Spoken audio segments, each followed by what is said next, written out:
Welcome to the latest edition of The Blend. My name is Steve Benz. We are broadcasting from Studio B in Chicago. I am greatly honored to have one of the greatest drummers of all time on the show. He was inducted into the Modern Drummer Hall of Fame in 1989. He was one of the members of the band Asia in the 80s and one of the greatest bands of the 70s, Emerson, Lake and Palmer. Carl Palmer Legacy is on tour. He makes a stop in Chicago next week. Carl, what kind of show can the fans expect to see? Okay, we're really looking at about, I would say, a couple of hours for the concert, and the list of tunes that we're playing range from like Tarkus, which is one of the first epic pieces from ELP, as you know, one of the first concept pieces. We're playing Welcome Back, My Friends, The Show That Never Ends, which is another big piece we used with the orchestra when we toured back in the day. We've got the single, which was a number one hit for ELP, Fanfare for the Common Man. Love it. Written by the great American composer Aaron Copland. We also play of his Hoedown, which is from the Rodeo Suite. Mm-hmm. We've got Paul Vietotovich on lead guitar, Simon Fitzpatrick on the six-string bass and Chapman stick. And obviously they both have features in the show. Simon's feature is actually From the Beginning, which was another sort of top 10 hit from ELP. We've got, there's a bit of talking actually in between the pieces, explaining why we're playing them and what we're doing. And all in all, it's been very successful up to date. We're having a great time. We're promoting a live album which we recorded, which was a tribute to Greg and Keith. Right. It's a CD and a DVD, and the DVD was recorded down in Florida about 18 months ago. As you know, Keith and Greg, we lost both of them in the same year, 2016. So we put a show together with Steve Hackett from Genesis, playing guitar and harmonica. He was with us on the night. Mark Stein from Vanilla Fudge sang a couple of songs, Welcome Back, The Knife Edge. We also had the Ida Choir that sang a piece called Jerusalem, which was a big sort of, not a big hit for ELP, but was, it caused a lot of controversy at the time with the BBC, so that's another story. Anyway, the Ida Choir sing. It's a great DVD. We've got some contemporary dance group dancing to pictures at an exhibition by Mussorgsky. So all in all, it's quite a nice package with the CD. So we're kind of out promoting that, and going to be here right through until the beginning of November. That is an incredible show. I can't wait because I'm going to be there myself. With the departure of your two, the members of Emerson, Lake and Palmer, certainly that had to have some type of lasting effect on you. Where were you in your relationships with the two guys? Well, to tell you the truth, actually, in 2016, Keith Emerson and myself had spoken in February that year. He committed suicide in March, if you recall. Yep. We were in contact the beginning of February about him coming out and appearing with this group, with the Legacy. And he was up for that. And we were looking at a couple of shows on the West Coast because he lived on that side of America. And we were talking seriously about it. We just didn't want to lock it down, even though I'd got most of the tour booked, until he came back from Japan. Mm-hmm. He wasn't going to be back from Japan until May, which was fine because this tour started in June. But he never got to Japan in May because the tragedy actually happened around about the 9th of March, so that didn't work. But we were looking at him coming along and guesting. He's seen the band play a couple of times. He really liked what was going on. He understood the reason for not using keyboard. He understood all of that, and he just liked the musicianship and just wanted to come and give it a go. And I was really looking forward to it. It was the first time I had invited him, and he accepted straight away. So, I was quite excited about that until that dreadful day in March when it all ended. As far as Greg is concerned, I hadn't spoke to him for the last 6 years of his life at all. I didn't even know he was that seriously ill. Well, I mean, I did know indirectly, but he didn't want me to know. Sure. The management never told me. He never called me up and said, this is what's happening. It was terminal. He never mentioned anything. I learned through other sources, which, I don't need to go into, but I learned another way about it. And I thought I'll wait for him to call, but he didn't, and obviously didn't want to talk about it. And I think that all stemmed from 2010 when we played our last concert in England, which was called High Voltage. I think it was around about June the 24th. It was a prog rock festival, one of the first. We played it. We went down reasonably well. There was about 16,000 people there. It was a Sunday night. I recall it very well. Mm-hmm. It wasn't great, and I realised that we couldn't produce what we had in the past. It just wasn't there anymore. And about a week later, I sent out an email, made some phone calls saying, "This is not working for me. I think we should leave. We should leave the dream intact, Right. and just Sure. say goodbye now. It's time to cut the apron strings and let's finish off." Keith Emerson was in total agreement. Said, "No, I think you're right. It's it's not there. All a bit older, health problems or whatever." And that was it. And Greg didn't really like that. He thought we could go on, but somebody had to say something, and I was the one that did that. Mm-hmm. So whether that had something to do with it, which it probably did, but nevertheless, it was a great concert from the point of view. We said goodbye to the people in England, and they gave us our first chance. So that was it. It would have been nice to tour the world, maybe have done 10 concerts and did the same thing, but it wasn't possible even to do that, to tell you the truth. So quite a sad ending in a way. Yeah, but the music lives on. You're out there. You guys have a legacy. One of the greatest bands out there. At one time, you guys were described as progressive rock. Does that fit? I don't think so, because the band was very eclectic in its music and what we played. I mean, progressive rock is great, and it's still used today. But really, to tell you the truth, we played, folk music. We played love songs, Still You Turn Me On, From the Beginning, Lucky Man. I mean, these are like ballads, Footprints in the Snow, C'est la Vie. And then we play things like Tarkus, which were proggy. And then we play classical adaptations. And then we do a bit of rock and roll, Are You Ready, Eddie, and all this kind of stuff. So for me, it was kind of limiting using the word prog rock to sum us up.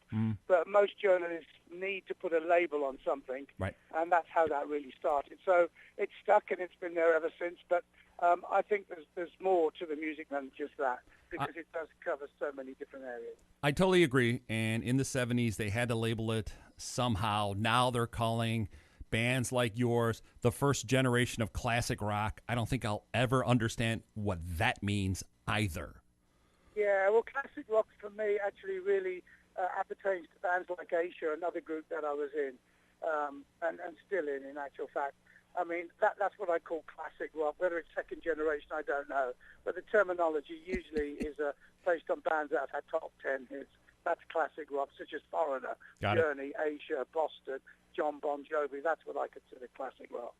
Now, with the two bands that you just brought up, ELP and Asia, two different groups, one a trio, one four members. How did ELP survive as a trio? Because we couldn't actually find a guitar player that could actually play what we wanted. We would have had a guitar player or a fourth member if there were people around at the time. But if you look at what's happened over the years, that more great guitar players than what you do keyboard players now. Right now, today. Back then, it was in reverse. There were more great keyboard players than guitar players. So we couldn't find anyone who was good enough to actually do that job. And obviously, Keith Emerson being the giant he was, yes. we could do it as a three-piece. So we did it. And I really wanted it to be three myself. So I was extremely content when we went that way. And then, of course, Asia, you got four members. What was the transition from 3 to 4? I would think that might have been difficult from where you came from. Not really, because they're two different brands of music. One is a lot simpler than the other. So the transition from Emerson, Lake and Palmer to Asia is like a walk in the park. It's easy because it's not more complicated. It's easier. It's classic rock. It's songs. It's verse, chorus, middle eight, verse, chorus is out. So there's no big secret in that. It's simple. It's easier. Now, Emerson, Lake and Palmer was a little bit before my time, or my sister's.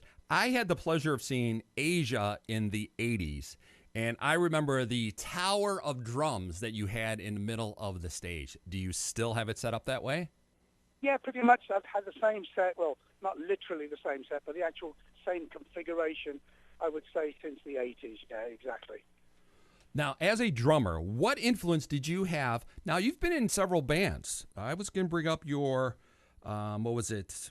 What was the first one? Arthur Brown? Was that the first band you were in? Well, not the very first band I was in. It was the very first band that had some success here in America with a single called Fire, Right. which reached #1 with the album for 1 week, and that was way back in. That was when was that? That was '68. Okay, sounds about right. So that's my first entrance into America. Was the crazy world of Arthur Brown.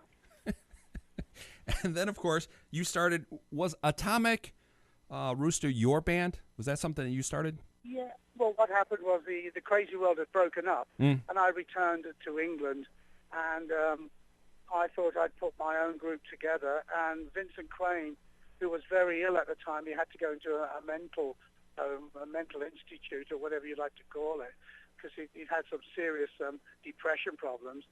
But he still wanted to play, so I said, well, why don't you go away and get better, and and I'll sort something out, and we'll meet up in a month's time, and let's get some writing happening, and we'll do what we do. So we both flew back. He went in and got treated, and I worked with the Robert Stigwood agency. Robert Stigwood was one of the big managers of all time, managed people like the Cream and the Bee Gees. Right. He was interested in my concept, came up with the name, signed to B&C Records. Vincent came out of the hospital, and we started, and we became a bit of a cult, underground, prog rock kind of blues band. Year in and year out, radio puts together the greatest drummers list of all time. Rolling Stone does it too.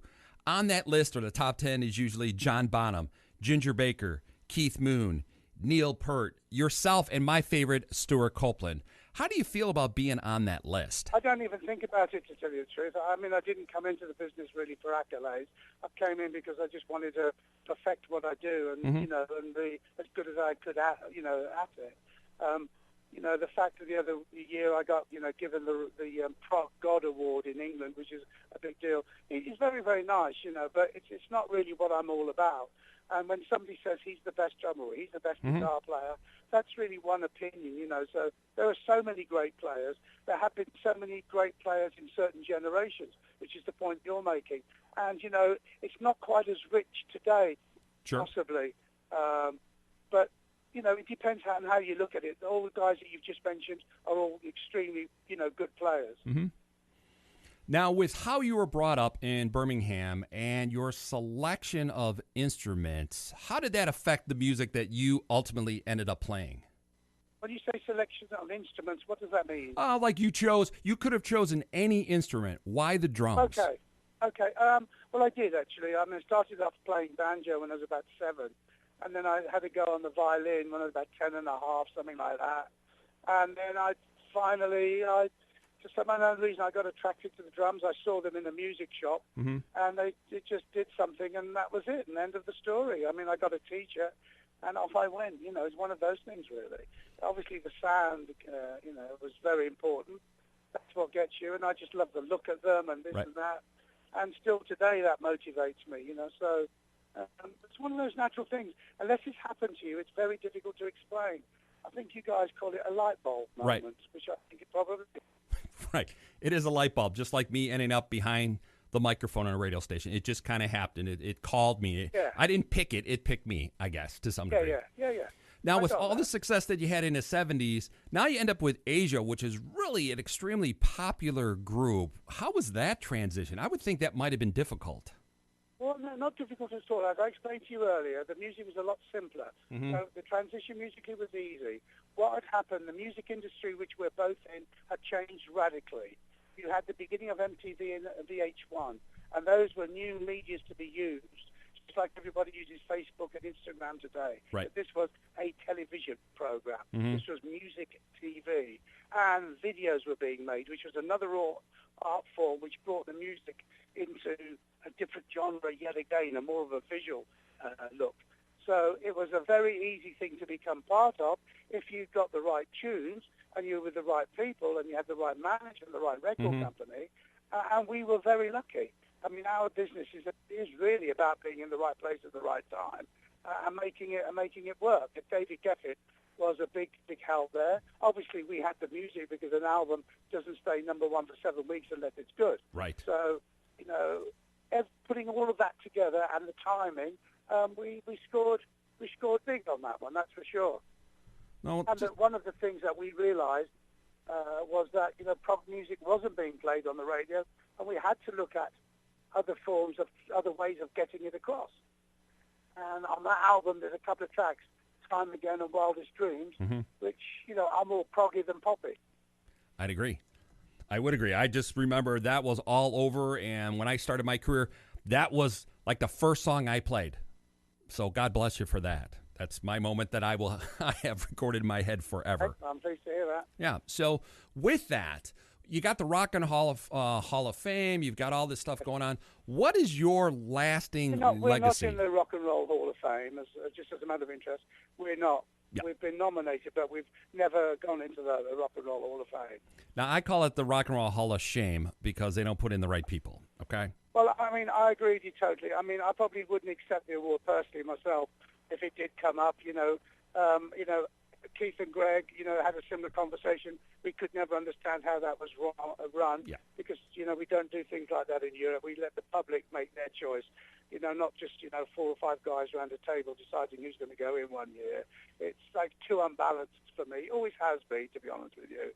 And people say, well, it does your career good. Well, that might be true, but at the end of the day, it doesn't have the cachet and the validity, the value that it should really have. It should be something that's quite important, but it should be the public who make it important, not outsiders, sitting around the table. So not something that, I lose any sleep about. Right. And as I said, now Keith and Greg are not here.